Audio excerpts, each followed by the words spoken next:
ನಮಸ್ಕಾರ ಗುರು. Extra innings Kannada YouTube ಚಾನಲ್ಗೆ ಸ್ವಾಗತ ಸುಸ್ವಾಗತ. ಕಮಾನ್ ಆರ್ ಸಿ ಬಿ. 2016ರ ನಂತರ ನಾವು 2025 IPL ಫೈನಲ್ಗೆ ಲಗ್ಗೆ ಇಟ್ಟಿದ್ದೇವೆ ಗುರು.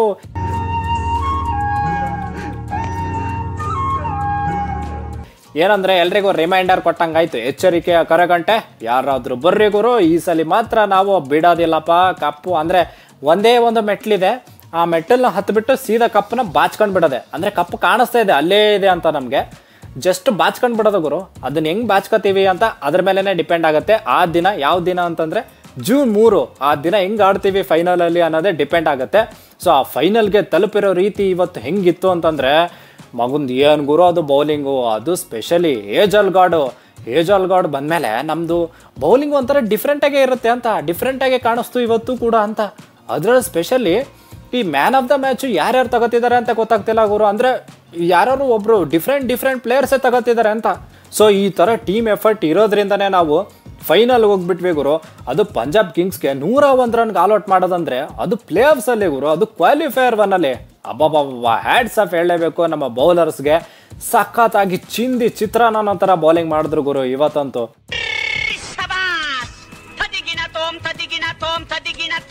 ಇನ್ನು ಈ ಮ್ಯಾಚ್ ಸಮರಿ ಅಂತೂ ಬೇಗನೆ ಮುಗಿಸ್ಬೋದು ಗುರು, ಆ ಲೆವೆಲಿಗೆ ಏನಿಲ್ಲ. ಯಾಕಂತಂದ್ರೆ ಕಮ್ಮಿನೇ ಆಡಿದ್ದು ನಮ್ಮವ್ರಂತೂ ರೊಚ್ಗೆದ್ಬಿಟ್ಟು 10 ಓವರಲ್ಲೇ ಮುಗಿಸಿದ್ದು. 101 ರನ್ಗೆ ಆಲ್ಔಟ್ ಆಗ್ತಾರೆ, 102 ರನ್ ಟಾರ್ಗೆಟು, 10 ಓವರಲ್ಲೇ ಮುಗಿಸ್ತಾರೆ.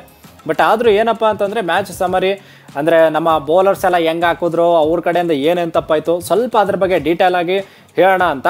ಫಸ್ಟು ಏನಂದರೆ ನಮ್ಮ RCB ಕಡೆಯಿಂದ ರಜತ್ ಪಟಿದಾರ್ ಅಣ್ಣ ಕ್ಯಾಪ್ಟನ್ ಆಗಿ ಬಂದಿರೋದೇ ನಮ್ಗೆ ದೊಡ್ಡ ಖುಷಿ ಆಯಿತು ಗುರು. ಫಸ್ಟ್ ಅಲ್ಲಿಂದನೇ ಸ್ಟಾರ್ಟ್ ಆಯಿತು ನಮ್ಮ ಖುಷಿ ದಿನ ಅಂತ. ಯಾಕಂತಂದರೆ ನಮ್ಮ ರಜತ್ ಅಣ್ಣ ಸಾಕಾದ ಕ್ಯಾಪ್ಟನ್ಶಿಪ್ ಮಾಡಿದ್ರು ಇವತ್ತಂತೂ.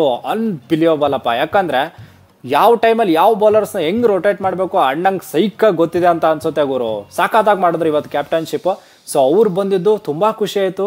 ಆಮೇಲೆ ಈ ಕಡೆ ಲಿವಿಂಗ್ಸ್ಟೋನ್ ಅಣ್ಣ ಏನು ಇನ್ನೂ ಆಡಿಸ್ತಿದಾರಲ್ಲ ಅನ್ನೋ ಥರ ಆಗ್ಬಿಡ್ತು. ಬಟ್ ಆದರೂ ಏನು ಗೊತ್ತಾ, ಟೀಮ್ ಡೇವಿಡ್ ಅವರು ಸ್ವಲ್ಪ ಇದ್ರಪ್ಪ, ಅಂದರೆ ನಿಗಲ್ ಅದು ಇದು ಇದೆ ಅಂತೆ. ಸೊ ಅದಕ್ಕೋಸ್ಕರ ಲಿವಿಂಗ್ಸ್ಟೋನ್ನೇ ಆಡಿಸಿದ್ರು. ಆಮೇಲೆ ಈ ಕಡೆ ಹೇಜಲ್ ಗಾರ್ಡ್ ಅವರು ಬಂದರು. ಸೊ ಅವ್ರು ಬಂದಿದ್ದಕ್ಕೋಸ್ಕರ ನಮ್ಮ ಟೀಮ್ ಹೆವಿ ಸ್ಟ್ರಾಂಗ್ ಕಾಣಿಸ್ತು. ಈ ಕಡೆ ಚಹಲ್ ಇರಲಿಲ್ಲ ಗುರು ಪಂಜಾಬ್ ಅವ್ರ ಕಡೆ. ಸೊ ಚಹಲ್ ಇರಲಿಲ್ಲ. ಆಮೇಲೆ ಒಮರ್ ಜೈ ಬಂದರು ಮಾರ್ಕೋ ಎನ್ಸನ್ ಅವರ ಜಾಗದಲ್ಲಿ. ಸೊ ನಮ್ಮ RCB ಕಡೆಯಿಂದ ನಮ್ಮ ರಜತ್ ಪಟಿದಾರ್ ಅಣ್ಣ ಟಾಸ್ ಗೆದ್ಬಿಟ್ಟು ಸೀದಾ ಬೌಲಿಂಗ್ ತಗೋತಾರೆ. ಜಾಸ್ತಿ ಪ್ರೆಷರ್ ತಗೊಳ್ಳೋದೇ ಬೇಡ ಗುರು, ಪಿಚ್ಚು ಗೊತ್ತಿಲ್ಲ ಹೆಂಗೆ ಬಿಹೇವ್ ಆಗುತ್ತೆ. ಸೊ ನಾವು ಬೌಲಿಂಗ್ ತಗೋತೀವಿ ಅಂತ ಬೌಲಿಂಗ್ ತಗೊಂಡ್ರು. ಈ ಕಡೆ ಪ್ರಿಯಾಂಶ್ ಆರ್ಯ ಮತ್ತು ಪ್ರಭ್ ಸಿಮ್ರಾನ್ ಬರ್ತಾರೆ.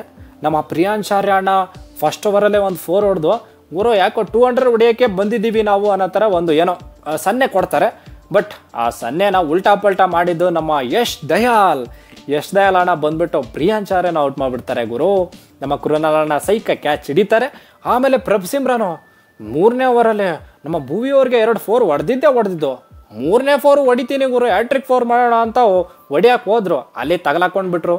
ನಮ್ಮ ಭುವಿಯವರು ಸಖತ್ತಾಗಿ ಬೌಲಿಂಗ್ ಮಾಡಿದ್ರು, ಅಲ್ಲಿ ವಿಕೆಟ್ ಎತ್ತಿದ್ರು. ಬಟ್ ನಮಗೆ ಮೇನ್ ವಿಕೆಟ್ ಇಲ್ಲಿ ಈ ಟೈಮಲ್ಲಿ ಇದ್ದಿದ್ದು ಯಾವುದಪ್ಪ ಅಂತಂದರೆ ಶ್ರೇಯಸ್ ಅಯ್ಯರ್. ಎಸ್, ಮುಲ್ಲಾನ್ಪುರದಲ್ಲಿ ಅವ್ರದ್ದು ರನ್ಸೇನೂ ಬಂದಿಲ್ಲ. ಬಟ್ ಒಂದು ಪ್ರೆಷರ್ ಗೇಮ್ ಅಂತ ಹೇಳಿದ್ರೆ ಸ್ವಲ್ಪ ಪ್ರೆಷರ್ ಹ್ಯಾಂಡಲ್ ಮಾಡೋದು ಇವ್ರಿಗೂ ಗೊತ್ತಿದೆ. ಸೊ ಆ ಥರ ನೋಡೋದಾದರೆ ಮೇನ್ ವಿಕೆಟ್ ಆಗಿತ್ತು. ಈ ಮೇನ್ ವಿಕೆಟ್ನ ಮೇನ್ ವಿಕೆಟ್ ತೆಗಿಯೋಕ್ಕೆ ನಮಗೆ ಮೇನ್ ವೆಪನ್ ಯಾವ್ದು ಹೇಳಿ, ಬ್ರಹ್ಮಾಸ್ತ್ರ ಹೇಜಲ್ ಗಾರ್ಡ್ ಬಂದರು.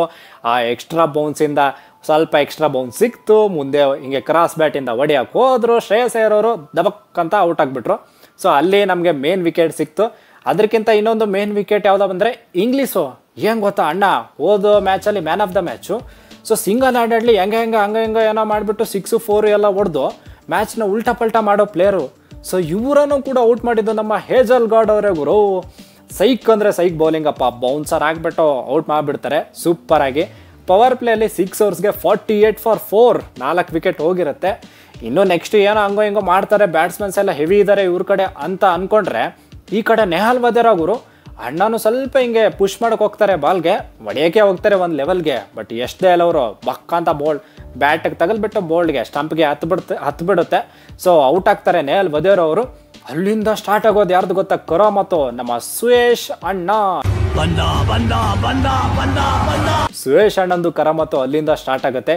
ಯಾಕಂದರೆ ಅಣ್ಣ ಫಸ್ಟ್ ಓವರಲ್ಲೇ ಬಂದ್ಬಿಟ್ಟು ಈ ಕಡೆ ನಮ್ಮ ಯಾರು ಶಶಾಂಕ್ ಅವ್ರನ್ನ ಗೂಗ್ಲಿ ಆಗ್ಬಿಟ್ಟು ಬೋಲ್ಡ್ ಮಾಡ್ತಾರೆ ದುಬಕ್ ಅಂತ. ಅವ್ರಿಗೆ ಏನಕ್ಕೆ ಹೊಡಿಯೋಕೆ ಹೋದ್ರು ಏನು ಕತೆನೋ, ಅದು ವಿಕೆಟ್ ಇವರೇ ಕೊಟ್ಟಂಗಿತ್ತು. ಬಟ್ ಅಲ್ಲಿ ಚಾಣಕ್ಷತನ ತೋರಿಸಿದ್ರಲ್ಲ ನಮ್ಮ ಸುರೇಶ್ ಅವರು, ಗೂಗ್ಲಿನೇ ಹಾಕ್ಬಿಟ್ಟು. ಸೊ ಅಲ್ಲಿ ಸಖತ್ತಾಗಿ ಬೌಲಿಂಗ್ ಮಾಡಿದ್ರು. ಶಶಾಂಕ್ ಔಟ್ ಮಾಡ್ತಾರೆ. ಆಮೇಲೆ ಇಂಪ್ಯಾಕ್ಟ್ ಪ್ಲೇಯರ್ ಆಗಿ ಬಂದಿರುವಂಥ ಮುಷೀರ್ ಖಾನ್ ಔಟ್ ಮಾಡಿಬಿಡ್ತಾರೆ. ಫಸ್ಟ್ ಓವರಲ್ಲಿ 2 ರನ್ ಕೊಟ್ಬಿಟ್ಟು 2 ವಿಕೆಟ್ ಗುರು ಸುರೇಶ್ ಅಣ್ಣನ ಕಡೆಯಿಂದ. ಆಮೇಲೆ ಏನು ಗೊತ್ತಾ, ನೆಕ್ಸ್ಟು ಮಾರ್ಕಸ್ ಸ್ಟೋಯ್ನಿಸ್ನ ವಿಕೆಟ್ ತೆಗಿತಾರೆ ಇವರೇ ನಮ್ಮ ಸುರೇಶ್ ಅಣ್ಣ. ಅದು ಸ್ಟೋಯ್ನಿಸ್ ಅಣ್ಣ ಒಬ್ಬರೇ ಹೊಡಿತಾ ಇದ್ರು. ಅಲ್ಲಿ 26 ರನ್ ಹೊಡೆದಿರ್ತಾನೆ ಅಣ್ಣನ ವಿಕೆಟ್ ಸ್ವಲ್ಪ ಕ್ರೂಷಿಯಲ್ ಆಗಿರುತ್ತೆ ಆ ಟೈಮಲ್ಲಿ.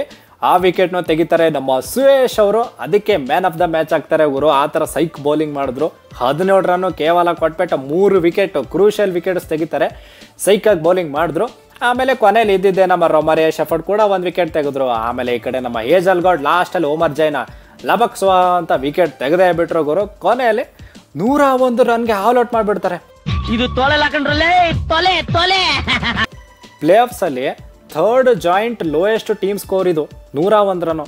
ಏನೋ ದೇವರಿಗೆ ಕಾಣಿಕೆ ಕೊಡೋ ಥರ 101 ರನ್ನು ಗುರು. 102 ರನ್ ಟಾರ್ಗೆಟ್ ನಮಗೆ RCBಗೆ. ಏನಂದರೆ 3ನೇ ಓವರ್ 4ನೇ ಓವರು ಜೇಮಿಸನು ಬಂದಾಗ ಸ್ವಲ್ಪ ಆ ಕಡೆ ಆಗುತ್ತೆ. ಯಾಕಂದರೆ ನಮ್ಮ ಕೊಹ್ಲಿ ಕಾಕ ಸಖತ್ತಾಗಿ ಆಡ್ತಾ ಇರ್ತಾರೆ. ಬಟ್ ಆ ಓವರಲ್ಲಿ ಔಟ್ ಆಗಿಬಿಡ್ತಾರೆ. ಅದು test line and length with extra bounce ಇರೋದ್ರಿಂದ ಸ್ವಲ್ಪ ಹಿಂಗೆ ಟಿಕಲ್ ಮಾಡೋಕ್ಕೆ ಹೋಗ್ತಾರೆ. ತಗೋರು ಒಂದು ಸಿಂಗಲ್ ಆದರೂ ಹೊಡೆಯೋಣ ಅಂತ. ಬಟ್ ಅದು ಕಟ್ ಆಗಿಬಿಟ್ಟು ಅಂದರೆ ಎಡ್ಜ್ ಆಗಿಬಿಟ್ಟು ಕ್ಯಾಚ್ ಹೋಗುತ್ತೆ. ಅಲ್ಲಿ ಮಯಾಂಕ್ ಅಗರ್ವಾಲ್ ಬರ್ತಾರೆ. 1 ವಿಕೆಟ್ ಹೋದ್ಮೇಲೆ 30 ರನ್ ಏನೋ ಆಗಿರುತ್ತೆ. ಮಯಾಂಕ್ ಅಗರ್ವಾಲ್ ಅಣ್ಣ 4 ಬಾಲು ಡಾಟ್ ಮಾಡ್ತಾರೆ. ಮೇಡನ್ ಓವರ್ ಆಗುತ್ತೆ. ಈ ಕಡೆ ನಾಯ್ಸ್ ಎಲ್ಲ ಬರ್ತಾ ಇರುತ್ತೆ ಅಲ್ಲಿ ಏನೋ ಸ್ಟೇಡಿಯಮಲ್ಲಿ ಗುರು. ಆಮೇಲೆ ಸ್ಟೇಡಿಯಮಲ್ಲಾದರೂ ನಾಯ್ಸ್ ಬರಲಿ, ಎಲ್ಲಾದರೂ ನಾಯ್ಸ್ ಬರಲಿ, ಪಿಚ್ಚಲ್ಲಿ ಏನೇ ಇರಲಿ ಬಿಡಲಿ, ಹೊಡಿಯೋದು ನಾನು ಹಿಂಗೆ ಗುರು ಅಂತ ಹೇಳ್ಬಿಟ್ಟು ಉಪ್ಪಣ್ಣ ಜಾಸ್ತಿ ತಲೆ ಕೆಡಿಸ್ಕೊಳ್ಬೇಡ್ರಪ್ಪ, ಬೇಗನೆ ಮುಗಿಸ್ತೀನಿ ಅಂತ ಹೇಳ್ಬಿಟ್ಟು 10 ಓವರ್ಗೆ ಮುಗಿಸಿದ್ರು ಗುರು. 23 ಬಾಲ್ಗೆ ಹಾಫ್ ಸೆಂಚುರಿ ಹೊಡಿತಾರೆ ನಮ್ಮ ಉಪ್ಪಣ್ಣ ಅವರು. ಸೈಕ್ ಅಂದರೆ ಸೈಕ್ ಬ್ಯಾಟಿಂಗ್ ಮಾಡ್ತಾರೆ. ಆಮೇಲೆ ನಮ್ಮ ರಜತ್ ಪಟ್ಟಿದಾರ್ ಅವರು ಲಾಸ್ಟಲ್ಲಿ 6 ಹೊಡೆದ್ಬಿಟ್ಟು ಮುಗಿಸೇ ಬಿಡ್ತಾರೆ. ಏನು ಗೊತ್ತಾಗೋರು ಕ್ರೇಜಿ ಅನ್ಸೋದು, ರಿಮೈಂಡರ್ ಅದೇ ಎಚ್ಚರಿಕೆ ಕರೆಗಂಟೆ ಅಂತೂ ಬೇರೆಯವ್ರಿಗೆಲ್ರಿಗೂ ಕೊಟ್ಟಂಗಿದೆ. ಫೈನಲಲ್ಲಿ ಯಾರಾದರೂ ಬರ್ನಿ ಗುರು, ಬಾಲಿಂಗ್ ನೋಡಿ ಹಿಂಗಿದೆ, ಈ ಥರ ಸ್ಟ್ರಾಂಗ್ ಆಗಿದೆ ನಮ್ಮದು ಅಂತ ಹೇಳ್ದಂಗಿತ್ತು. ಇನ್ನೊಂದು ಈ ಮ್ಯಾಚಿಂದ ಏನು ತಿಳಿತು ಗುರು ಅಂತಂದರೆ, ಅನುಭವ ಹೆಂಗಿರುತ್ತೆ ನೋಡಿ ಅಂತ. ಎಕ್ಸ್ಪೀರಿಯನ್ಸ್ಡ್ ಹೆಂಗೆ ಇದ್ದರೆ ಅಂದರೆ ಎಕ್ಸ್ಪೀರಿಯನ್ಸ್ಡ್ ಪ್ಲೇಯರು ಈ ಒಂದು ಪ್ರೆಷರ್ ಹ್ಯಾಂಡಲ್ನ ಹೆಂಗೆ ಮಾಡ್ತಾರೆ ಅಂತ, ಒತ್ತಡನ ಹೆಂಗೆ ನಿಭಾಯಿಸ್ತಾರೆ ಅಂತ ಇದೊಂದು ನಿದರ್ಶನ ಅಂತ ಹೇಳ್ಬೋದು. ಯಾಕಂದರೆ ಈ ಕಡೆ ಪ್ರಿಯಾಂಶ್ ಆರ್ಯ ಆಯಿತು, ಆಮೇಲೆ ಪ್ರಭ್ಸಿಮ್ರನ್ ಆಯಿತು, ಓಪನಿಂಗ್ ಇವರೆಲ್ಲ ಕ್ರೇಜಿಯಾಗಿ ಆಡ್ತಾರೆ. ಬಟ್ ಇವ್ರಿಗೆ ಎಕ್ಸ್ಪೀರಿಯನ್ಸ್ ಇಲ್ಲ. ಒಂಥರ ಇರುತ್ತೆ ನೋಡಿ ಭಯ ಅಂತ. ಅಂದರೆ ಗುರು ಇದು ಕ್ರೇಜಿ ಮ್ಯಾಚು, ನಾನು ಪರ್ಫಾರ್ಮ್ ಮಾಡಬೇಕು, ಮಾಡಲಿಲ್ಲ ಅಂದ್ರೆ ಏನು ಕತೆನೋ, ಸ್ಪೀಡಾಗಿ ಹೊಡಿಲ್ಲ, ಸ್ಲೋ ಆಗಿ ಆಡಲ್ಲ, ಹೆಂಗೆ ಏನು ಕತೆ ಅಂತ. ಸೊ ಇದೊಂಥರ ನಮಗೆ ಕಾಣಿಸ್ತು ಅಂತ ಹೇಳ್ಬೋದು ಗುರು ಈ ಮ್ಯಾಚಲ್ಲಿ. ಕೊನೆಯಲ್ಲಿ ನಮ್ಮ RCB ಅವರಂತೂ ಸೈಕಾಗಿ ಆಡಿದ್ರು. ಬೌಲಿಂಗ್ ಮಾತ್ರ ಸ್ಟ್ಯಾಂಡ್ ಔಟ್ ಪರ್ಫಾರ್ಮೆನ್ಸ್ ಅಂದರೆ ನಮ್ಮ ಸುರೇಶ್ ಅಣ್ಣ ಮತ್ತು ಹೇಜಲ್ಗೌಡ್ ಅಂತೂ ಸಕ್ಕತ್ತಾಗಿ ಮಾಡಿದ್ರು. ಒಟ್ಟಿನಲ್ಲಿ ಎಲ್ಲರೂ ಸಕ್ಕತ್ತಾಗೆ ಬೌಲಿಂಗ್ ಮಾಡಿದ್ದಾರೆ. ಭುವಿ ಅವರು ವಿಕೆಟ್ ಎಲ್ಲರೂ ತೆಗೆದಿದ್ದಾರೆ. ಸೂಪರಾಗಿ ಬೌಲಿಂಗ್ ಪ್ರದರ್ಶನ ಅಂತೂ ಇತ್ತು ಗುರು. ಈ ವರ್ಷ ಏನೋ ಈ ಥರ ಆಡ್ತಿದ್ದಾರೆ ಅಂದರೆ ಜೂನ್ 3ಕ್ಕೆ ಏನೋ ಇದೆ ನೋಡೋಣ. ಜೂನ್ 3ಕ್ಕೆ ಪಕ್ಕ ಈ ಟೀಮ್ ನೋಡ್ತಾ ಇದ್ರೆ ಈ ಸಲ ಕಪ್ಪು ಮುಗಿದ್ಮೇಲೆ ಹೇಳೋಣ. ಮ್ಯಾಚ್ ಮುಗಿದು ಆಮೇಲೆ ಫೈನಲ್ ಗೆದ್ದ ಮೇಲೆ ಹೇಳೋಣ. ಅಲ್ಲಿವರೆಗೂ ಫಿಲ್ ಇನ್ ದ ಬ್ಲ್ಯಾಂಕ್ಸೇ ಇಡೋಣ. ಯಾಕೆ ಜಾಸ್ತಿ ಓವರ್ ಕಾನ್ಫಿಡೆನ್ಸು ತೋರಿಸೋದು ಬೇಡ, ಕಾನ್ಫಿಡೆಂಟ್ ಆಗಿರೋಣ. ಓವರ್ ಎಕ್ಸ್ಪೆಕ್ಟೇಷನ್ಸು ಬೇಡ, ಎಕ್ಸ್ಪೆಕ್ಟ್ ಮಾಡೋಣ. ಇನ್ನು ಈ ಮ್ಯಾಚ್ ಬಗ್ಗೆ ಅಂತೂ ನಾವು ಲೈವಲ್ಲಿ ಫುಲ್ಲು ಡಿಸ್ಕಸ್ ಮಾಡಿದ್ದೀವಿ. ಆ್ಯಂಡ್ ಈ ಮ್ಯಾಚ್ ಬಗ್ಗೆ ನಿಮ್ಗೇನು ಅನ್ನಿಸ್ತು ಅಂತ ಕಮೆಂಟ್ ಬಾಕ್ಸಲ್ಲಿ ಕಮೆಂಟ್ಸ್ ಮಾಡೋದು ಮಾತ್ರ ಮರಿಬೇಡಿ. ಆ್ಯಂಡ್ ಈ ವಿಡಿಯೋ ನಿಮಗೆ ಇಷ್ಟ ಆದರೆ ಪ್ಲೀಸ್ ಲೈಕು, ಶೇರು, ಸಬ್ಸ್ಕ್ರೈಬ್ ಮಾಡೋದು ಮಾತ್ರ ಮರಿಬೇಡ್ರಪ್ಪ. ಜೈ RCB ಅಂತ ಕಮೆಂಟ್ ಬಾಕ್ಸಲ್ಲಿ ಒಂದ್ಸರಿ ಕಮೆಂಟ್ ಮಾಡಿ, ಸ್ಪ್ಯಾಮ್ ಮಾಡಿ ಆಗಿದ್ದಾಗಲಿ ಅಂತ ಹೇಳ್ತಾ that's it for the day. Bye. ಜೈ ಕರ್ನಾಟಕ. ಮತ್ತೆ ಭೇಟಿಯಾಗೋಣ. ನಮಸ್ಕಾರ.